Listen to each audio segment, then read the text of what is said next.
नमस्कार, तेजस्विनी कार्यक्रम में आप सबका स्वागत है। मैं हूं ममता चोपड़ा।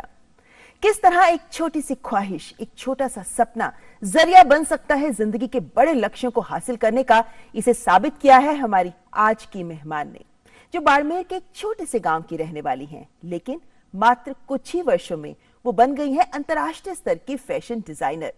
आप कौन बनेगा करोड़पति में भी शामिल हो चुकी हैं, और यही नहीं बल्कि fashion designer of the year का पुरस्कार भी आपको इस साल मिल चुका है।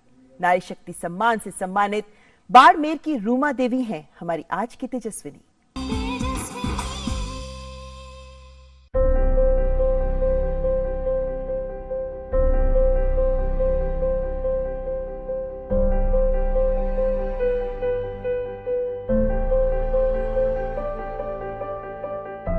एक असंभव सोच को हिम्मत के धागों में पिरोने वाली, उसमें अपनी कलात्मकता के रंग भरने वाली, बाड़मेर की पारंपरिक कढ़ाई और पैच वर्क को गांव की दरोदीवार से निकालकर अपनी अलग कहानी लिखने वाली, सामाजिक विरोध को अपने हौसलों से दरकिनार करते हुए 75 गांवों की 22,000 महिलाओं को स्वरोजगार की राह दिखाने वाली, देश और विदेश में अनेक पुरस्कारों का सम्मान पाने वाली, राष्ट्रपति द्वारा सबसे प्रतिष्ठित नारी शक्ति पुरस्कार हासिल करने वाली, हजारों महिलाओं के जीवन को स्वरोजगार के जरिए रोशन करने वाली, देश और दुनिया में भारतीय महिलाओं के कभी हार न मानने वाले जज्बे को प्रस्तुत करती बाड़मेर की फैशन डिजाइनर रूमा देवी ही हैं हमारी आज की तेजस्विनी। तो आइए जानते हैं रूमा देवी की कहानी खुद उन्हीं की जुबानी। रूमा जी, बहुत बहुत स्वागत है आपका तेजस्विनी में। थैंक यू जी। आपकी जिंदगी को अगर नजर डालते हैं तो वाकई लगता है एक फिल्म बन सकती है उस पर। इतनी छोटी सी उम्र की हैं आप, और इतनी छोटी उम्र में आपने इतना कुछ हासिल कर लिया, वो भी सिर्फ कुछ ही वर्षों में। कभी सोचा था कि इतने बड़े लक्ष्य हासिल करूंगी मैं? नहीं, जब मैंने काम शुरू किया था तो ये नहीं पता था कि इस काम के जरिए कोई अवार्ड भी मिलता है या कोई मतलब इस काम की इतनी सराहना होती है। मैंने सिर्फ मेरे रोजगार के लिए ये काम शुरू किया था, लेकिन धीरे धीरे मुझे ऐसा लगा कि जो मैंने ये काम शुरू किया और मेरे पास में पैसे आने लगे, तो मेरे जैसी कितनी महिलाएं हैं जो उनके पास में रोजगार नहीं है, तो उन महिलाओं को क्यों ना साथ में जोड़ के ये काम किया जाए। रूमा जी, आप बहुत छोटे से गांव में पली बड़ी हैं, शादी भी आपके छोटे से ही गांव में हुई, तो इतने छोटे से गांव में कब ऐसी सोच आई कि कुछ अपना काम किया जाना चाहिए? देखिए, ये कहानी बहुत ही संघर्ष भरी है, लेकिन मैं आपको बताना चाहूँगी कि जब मैं 4 साल की थी तो मेरी माँ की डेथ हो गई थी, और एक लड़की के लिए पहली शिक्षिका माँ होती है, और माँ ही नहीं है तो जिंदगी फिर क्या है। लेकिन फिर भी मैं स्कूल जाती थी। 8वीं में मेरा स्कूल छूट गया। बाकी मेरी जो सहेलियां थी वो घर आती, आंगन में आती, तो उनकी माँ सामने आती, उनका बैग लेती और उसको खाने के लिए बोलती कि बेटा खाना खा लो। लेकिन जब मैं घर जाती तो मुझे बहुत ही मतलब ऐसा, आंगन सूना था, कोई नहीं था। भूख लगी है तो खाना खा लो, नहीं तो ठीक है, खाना बना के खाना, फिर घर का काम करना और स्कूल जाना। फिर 8वीं में स्कूल छूट गया और 17 साल की थी तब शादी हो गई। शादी के बाद भी घर की आर्थिक स्थिति ठीक नहीं थी, क्योंकि मेरे पति सिर्फ 5वीं पढ़े थे, मैं 8वीं पढ़ी थी, तो कोई ऐसा जॉब नहीं था, खेती का काम कर रहे थे। 2 साल बाद जब मेरा पहली संतान हुई, मेरा बेटा हुआ, तो अच्छे से मैं इलाज नहीं करवा पाई और उनको मैंने खो दिया। सिर्फ 48 घंटे की ही खुशियाँ ले पाई। उसके बाद मैंने सोचा अब घर में बैठने से कुछ नहीं होगा, क्योंकि अब बचा ही कुछ नहीं है और घर में ऐसे ही बैठे रहेंगे तो और पता नहीं क्या होगा। लेकिन करे भी तो क्या करें। फिर सोचा जो बचपन में दादी के साथ में बैठ के कसीदाकारी का काम सीखते थे, इसी से कुछ करते हैं, क्योंकि कोई जॉब मिलने का तो कोई था नहीं, क्योंकि ज्यादा पढ़े लिखे नहीं थे। आमतौर पे हम गाँवों में देखते हैं कि जैसा माहौल होता है लड़कियां उसी में रम जाती हैं। कुछ अलग से कुछ कैसे क्या किया जाए, कोई उम्मीद की किरण नजर आनी बहुत जरूरी होती है। आपके लिए ये उम्मीद की किरण कहाँ से आई? वैसे मैं आपको बताऊं, बाड़मेर में गांव में इकट्ठा लोग रहते वैसे नहीं रहते हैं। दूर दूर रेत के टिब्बों के बीच में ढाणियां बनी हुई होती है, जहाँ पे 1 किलोमीटर का गैप होता है, फिर एक ढाणी आती है, ऐसे लोग रहते हैं। और वहाँ पे पानी लाते लाते ही मतलब पूरा दिन निकल जाता है, क्योंकि पहले पानी की बहुत समस्या थी, अभी तो काफ़ी सुधार भी हुआ है। तो मेरे पास में भी एक बैलगाड़ी होती थी मेरे ताऊजी के पास में, तो मैं भी पानी लाने का काम करती थी। ऐसे ही बचपन गुजरा। लेकिन जब शादी के बाद में मेरी शादी हुई बाड़मेर से 60 किलोमीटर दूर मंगले की बेरी गांव में, और वहाँ से मेरे ससुर जी शिफ्ट हो गए थे बाड़मेर में एक कसी बस्ती बलदेव नगर में, वहाँ वो भी जॉब के लिए ही यहाँ शिफ्ट हुए थे। लेकिन वहाँ पे खेती का काम भी ज़्यादा था नहीं, और घर में बैठे बैठे बोर हो रहे थे, क्योंकि घर का काम तो आप 2 घंटे कर लो, 3 घंटे कर लो, पूरा दिन क्या करोगे। फिर मैं कभी ऐसे नहीं बैठी थी कि सो जाए, पूरा दिन ऐसे ही निकल जाए, कुछ ना कुछ करती रहती थी। इसीलिए मैंने सोचा इसी से कुछ थोड़ी सी कोशिश करते हैं। किसी को विश्वास नहीं था कि ये कुछ कर पाएगी, लेकिन फिर भी मैंने कहा मैं करूँगी। तो ये कढ़ाई का काम शुरू किया, लेकिन इसका मटेरियल क्या होगा, कहाँ से लेना है, बहुत ही मतलब ऐसा था। छोटी छोटी चीज़ें इकट्ठा करके बैग बनाने शुरू किए, जो महिलाएं मायके जाती है अपने कपड़े वगैरह डाल के लेके जाएगी, तो मैंने कहा इन्हीं के लिए बनाते हैं। तो कसीदाकारी का काम तो हाथ से सुई और धागा ही चाहिए था, और कुछ नहीं चाहिए था, वो तो हो गया। लेकिन स्टिचिंग करने के लिए सिलाई की मशीन चाहिए थी। तो अब मशीन कैसे लाई जाए, क्योंकि मेरे पास तो पैसे थे नहीं। तो एक हमने सेल्फ हेल्प ग्रुप बनाया था, जो आंगनवाड़ी के थ्रू बनते हैं, इनका महिला बाल विकास का। तो उस समूह की महिलाओं से मैंने बात की। हम 10 सदस्य थे टोटल समूह के। काम कुछ नहीं होता था तब 10 महिलाओं नहीं, उसमें पहले काम कुछ नहीं होता था। तो अच्छा। मैंने उन महिलाओं से बात की कि अपन मिलके कुछ करते हैं, क्योंकि एक गांव में महिला के लिए काम शुरू करना अकेले ये संभव नहीं था, बहुत मुश्किल था। तो कुछ महिलाओं ने बोला कि ठीक है करते हैं। तो हमने 100 रुपए इकट्ठा करके एक सेकेंड हैंड मशीन खरीदी। अब चैलेंज ये था 10 महिलाओं के लिए काम क्या लाए। फिर हमें किसी ने बताया कि ग्रामीण विकास चेतना संस्थान है जो हैंडीक्राफ्ट का काम करती है, अगर आप उनके पास जाओगे तो शायद आपकी कोई हेल्प हो पाए। तो हम वहाँ गए। अभी हमारे सेक्रेटरी है विक्रम सिंह जी, उनसे मिले। हमने बोला कि हमारा समूह है और हम काम करना चाहते हैं, आप अगर हमारी कोई हेल्प करो तो उन्होंने बोला कि यहाँ पे हमारे पास में काम है, लेकिन काम करने वाली महिलाएं नहीं है, महिलाएं घर से बाहर निकल के काम करने के लिए तैयार नहीं है। तो मैंने कहा हम करेंगे और आप हमारी मदद करिए, हम आपकी मदद करते हैं। क्या बात है।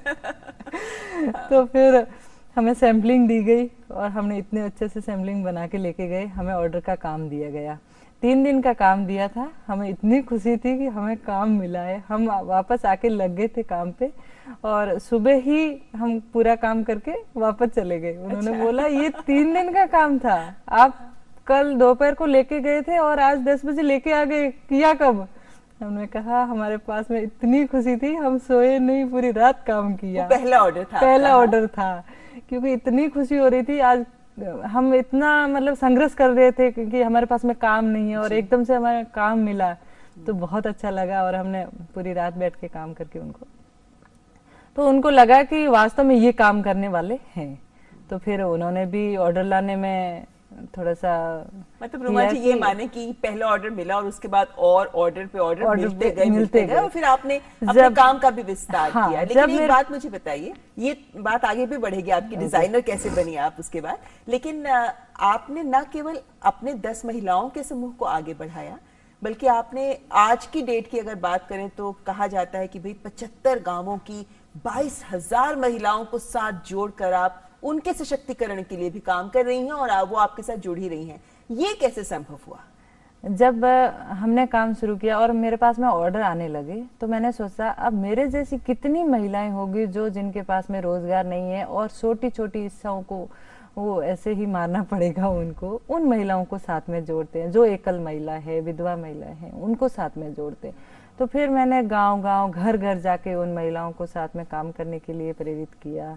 लेकिन उन घर दूर मतलब नज़दीक नहीं है, जैसे मैंने आपको बताया, तो पैदल जाना पड़ता था और एक कट्टे में भर के सामान लेके जाना उनके पास में। जब उनके घर पहुंचते तो वो घर वाले बोलते कि आप क्यों आए हैं, हमारी जो महिलाएं घर का काम कर रही है वही उनके लिए बहुत है, इनको टाइम नहीं है। फिर हम उनको समझाते कि हम इनको कहीं नहीं जाना है, हम खुद इनको काम दे के जाएंगे और लेके जाएंगे। जो भी इनको दिन में 2-3 घंटे टाइम मिलेगा उसमें ये काम करके देंगे। तो महिलाओं की इच्छा थी काम करने के लिए, लेकिन वो होता है जब महिला के पास पैसे आते हैं तो वो लगता है कि हमारा कहना नहीं मानेगी या, लेकिन मैंने कहा ऐसा कुछ नहीं है, सबको समझा के उन महिलाओं को साथ में जोड़ना। कुछ महिलाएं जुड़ती है, कुछ को नहीं जुड़ने देते हैं, लेकिन फिर उनके पास काम आता है तो पास वाली भी जुड़ने लगती लेकिन है। आपने रुमा जी 75 गांव गांव गांव जाती थी आप, यानी महिलाओं को एकत्रित करने के लिए? गांव गांव घर घर, गांव मतलब गांव इकट्ठे लोग नहीं रहते हैं, रेत के टिब्बों के बीच में दूर दूर ढाणियां होती है, जिसमें मतलब दिन में सोचो 5 घर ही जा पाते हैं, ऐसा ही होता था। लेकिन उसके बाद में जब हमें लगा कि ये कसीदाकारी का काम तो सबको आता है, सब करते हैं, लेकिन इनको ट्रेनिंग की जरूरत है। अब स्किल की ट्रेनिंग देना उसको, उनको साथ में जोड़ना। तो फिर हमने एक कई एजेंसियों से बात की, तो एक कंसर्न इंडिया फाउंडेशन है जो हमारे साथ में जुड़ के गाँव की महिलाओं को ट्रेनिंग प्रोग्राम दिया, उनके स्किल की ट्रेनिंग करवाई, डिज़ाइन की ट्रेनिंग करवाई, ऐसे करके उन महिलाओं को ट्रेंड किया और साथ में जोड़ा।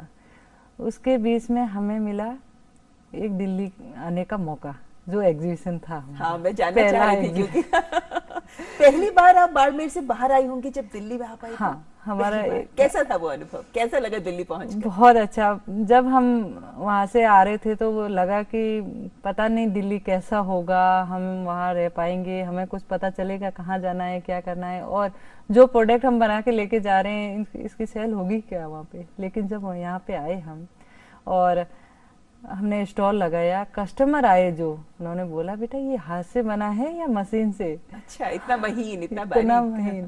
तो हमने बोला ये सारा हाथ का काम है हमारा, और ये बाड़मेर गांव में बनता है, मतलब बाड़मेर जिले में बनता है, गांव की जो महिला है वो बनाती है। तो तब ताज्जुब हुआ कि बाड़मेर में 1.5-2 लाख आर्टिजन है जो ये काम करते हैं, लेकिन कोई जानता नहीं था कि ये काम कहाँ का है। तब हमें बड़ा मतलब थोड़ा दुख भी हुआ कि कोई जानता नहीं है हमारे बाड़मेर को, और आज आपकी वजह से वर्ल्ड में जानते हैं। लेकिन यहाँ से आगे बढ़ते हैं क्योंकि आप फैशन डिजाइनर बन गई। हाँ, आप रैंप वॉक भी किया, आपने गांव की महिलाओं को भी रैंप वॉक कराया, वो मौका कैसे मिला? जब ये हमारा एग्जीबिशन था और इसमें हमें 10-15 हजार की सेल हुई थी, तो हमें हिम्मत मिल गई कि अब आगे करना है। तो वापस जाके हमने ये किया कि नेक्स्ट जो एग्जीबिशन होगा उसके लिए अपन को फुल तैयारी करनी है, क्योंकि यहाँ पे अपन जो कम प्रोडक्ट लेके आए, हो सकता है अपन ज्यादा लेके आते और अपनी ज्यादा सेल होती। तो हम वापस जाके बैठ गए अगले एग्जीबिशन की तैयारी करने के लिए। फिर जब हम अगले एग्जीबिशन में आए तो हमारी 11 लाख की सेल हुई थी। अच्छा, क्या तो इससे हमें क्या बहुत ही अच्छा हौसला मिला। लेकिन अब हमें लगा कि हम सिर्फ bed cover, cushion cover, bags यही बना रहे हैं, अपन को कुछ नया करना चाहिए, नवाचार करना चाहिए। नहीं तो मार्केट में जो बेड कवर खरीदते हैं वो बार बार नहीं खरीदते हैं, क्योंकि 2-3 बार खरीदेगा फिर, लेकिन जो पहनने के कपड़े हैं ये तो लोग बार बार खरीदते हैं। बिल्कुल, क्यों ना अपन इसमें जाए। एप्लिक में हमने दुपट्टे और कुर्ते बनाने शुरू किए वापस जाके। फिर सोचा क्यों ना साड़ियाँ बनाते हैं, लेकिन साड़ियाँ हम पहनते नहीं थे, तो पहली बार हम जब बनाई तो उल्टा पल्लू बना दिया। फिर कस्टमरों ने देखा तो मुझे बोला कि बेटा ये तो उल्टा बना दिया आपने। फिर हमने जो कस्टमरों ने बताया वैसे हमने वापस जाके बनाया तो अच्छे से बन गई। लेकिन हमारे जो डिजाइनर गुरु है वो कस्टमर ही थे, जो उन्होंने बोला वो हम फॉलो करते गए। बहुत बढ़िया। अब हमें लगा कि एप्लिक और एम्ब्रॉयडरी के कपड़े तो कभी लोगों ने पहने नहीं है, तो ऐसे तो लोगों को पता नहीं चलेगा कि कैसे पहने हुए कैसे लगेगा। तब हमने सोचा कि अब फैशन शो करते हैं। अब फैशन शो के नाम से भी हमें तो ऐसा लगता था कि छोटे कपड़े पहनना या यही फैशन शो होता होगा। लेकिन फिर हमने इधर उधर पता किया तो राजस्थान में हेरिटेज वीक हो रहा था, जो प्रसाद बेडेपा करवाते हैं। तो हमने जाके बोला हमें फैशन शो करना है, क्योंकि वहाँ पे क्या बड़े डिजाइनरों का फैशन शो हो रहा था और साथ में आर्टिजनों का भी। तो हमने बोला हमें मौका दीजिए, हम फैशन शो करना चाहते हैं। एक बार तो उन्होंने बोला आप कैसे फैशन शो करोगे, लेकिन हमने बोला हमें एक मौका दीजिए। फिर उन्होंने वहाँ से हमें मौका मिला। अब बात थी कि फैशन शो के लिए तो कॉस्ट्यूम डिजाइन तैयार करनी पड़ेगी, एक थीम बनेगी, उसके साथ फैशन शो होगा, वो हमने कैसे कर पाएंगे। फिर हमने और बड़े एनजीओ से मतलब मदद मांगी कि हमें फैशन शो करना है, आप थोड़ी हमारी हेल्प करिए। तो उन्होंने बोला कि आप फैशन शो, आप जहाँ पे काम कर रहे हो फील्ड में, वही आपके लिए बेटर है, ये आपके लेवल का काम नहीं है। अच्छा। फिर हमें लगा कि अब मदद करने वाला कोई नहीं है, हम खुद ही करते हैं।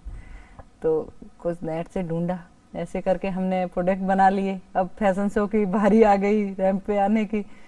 दिल धड़क रहा था क्योंकि वहाँ पे तो बड़े डिजाइनर थे, उनके तो बहुत अच्छे अच्छे प्रोडक्ट थे। हमारे प्रोडक्ट को कोई पसंद करेगा नहीं करेगा कोई आइडिया नहीं था।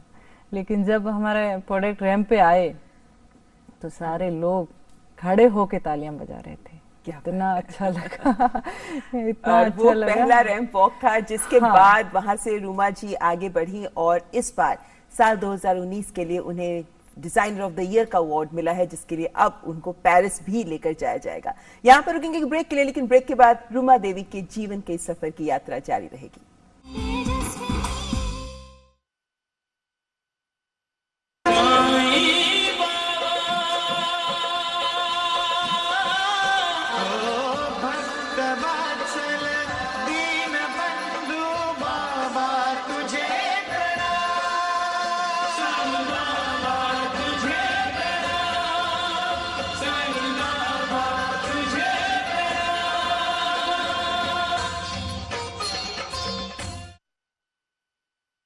तेजस्विनी, जिसमें आज हमारी मेहमान है बाड़मेर के एक छोटे से गांव की अंतर्राष्ट्रीय स्तर की फैशन डिजाइनर रूमा देवी।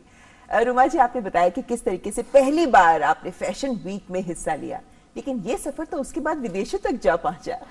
किस तरीके से आपने अपने आप को चेंज किया, बदलाव किया, अपने डिजाइन्स को डिजाइनर्स की रिक्वायरमेंट के हिसाब से बदला? ये नया नया बदलाव किस तरह आपने इसको आत्मसात किया? यही जब हम बाड़मेर से बाहर गए तो सारी चीजें देखी, कैसे लोग पसंद करते हैं, क्या कपड़े पहनते हैं, यही देख देख के हमने सीखा। और हमने यही नहीं कि डिजाइन चेंज किया या कॉस्ट्यूम चेंज किया, हमने फैब्रिक भी चेंज किया पूरे इंडिया से। जैसे टसर सिल्क है, संदेरी सिल्क है, मंगलगिरी है, ऐसे अलग अलग फैब्रिक लेके उनके साथ में गारमेंट्स बनाना शुरू किया। आइडियाज कहाँ से आते रहे? यही सारा देख के, क्योंकि जब एग्जीबिशन में जाते हैं तो हर कोने से लोग आते हैं। किसी के पास फैब्रिक होता है, किसी के पास मटेरियल कुछ होता है, तो उस सबको मिला के अपन को क्या बनाना है आगे, ये हम अपने दिमाग से ही करते थे। अच्छा। और इसी के बीच में हमने सोचा अब हम इंडिया में तो काफी जगह कर रहे हैं, लेकिन इंडिया से बाहर कैसे लाया जाए, ये सोच ही रहे थे। तभी हमारे पास में एक मेल आया। जर्मनी में हेम टेक्सटाइल करके एक फेयर होता है, जो वर्ल्ड का सबसे बड़ा टेक्सटाइल फेयर होता है। वहाँ से मेल आया कि हमने इंडिया से मात्र एक एनजीओ को सिलेक्ट किया है जो यहाँ पे हेम टेक्सटाइल में हम इनवाइट कर रहे हैं। अच्छा। हमें इतनी खुशी हुई कि हमें जर्मनी में सीधा फिर जर्मनी, फिर सिंगापुर, श्रीलंका, जहाँ जगह जगह घूमे हैं। ये बताइए कि हम इतने आपके आगे बढ़ने के सफर की बात करें, और ये सफर बहुत जल्दी तय कर लिया आपने। 2008-9 के करीब में कुछ, जहां तक ध्यान है कि आप यही साल थे जब आपने सोचा कि हम समूह बनाते हैं और आगे बढ़ते हैं। 2019 10 साल हो गए हैं। कहाँ तक आपके परिवार वालों ने आपका साथ दिया, या यूं कहूं कि शुरुआत में जो विरोध था वो किस तरीके का था? वैसे एक महिला को घर से बाहर निकल के काम करने के लिए बहुत सारी कठिनाइयों का सामना करना पड़ता है, पहले घर वालों का, फिर पड़ोस वालों का, लेकिन जब सक्षम हो जाते हैं तो सब साथ में हो जाते हैं। तो शुरू में आपके ससुराल वाले क्या बोलते थे जब आपने सोचा होगा कि मैं काम करूंगी? क्या प्रतिक्रिया? उनको लगा था कि ये क्या काम कर पाएंगे, विश्वास नहीं था किसी को कि ये भी कुछ कर पाएंगे, लेकिन हमने एक विश्वास दिलाया तो अब सब साथ में है। मतलब ज्यादा अभी विरोध नहीं है, लेकिन शुरू में तो बहुत कहते थे कि आप बाहर जा रही हो, ऐसे कर रही हो, पता नहीं आप कहाँ जाते हो। लेकिन हमने बोला आप विश्वास रखिए, हम जो काम कर रहे हैं वो सबके भले के लिए कर रहे हैं, पूरे बाड़मेर के लिए कर रहे हैं। तो आज जब काम में सक्षम हुए हैं तो सारे साथ दे रहे हैं और सबको अच्छा लग रहा है कि हमारे बाड़मेर का नाम हुआ है, राजस्थान का नाम हुआ है, इंडिया का नाम हुआ है। मतलब सही बात है, सबके गौरव की। जो कला है, जो कला खत्म हो रही थी, उस कला को पुनः जीवित कर दिया। ये बहुत बड़ी बात कही है आपने कि एक कला जो खत्म होने के कगार पर थी, उसको आप वापस ले आई हैं और उसको आधुनिक डिजाइन्स के साथ भी आप जोड़ रही हैं। लेकिन जिन महिलाओं के साथ आप जुड़ के काम करती हैं रूमा जी, उन महिलाओं की क्या प्रतिक्रिया होती है? क्योंकि किसी भी महिला के हाथ में जब अपनी कमाई का एक भी रुपया आता है तो वो एक एहसास बहुत सुखद होता है।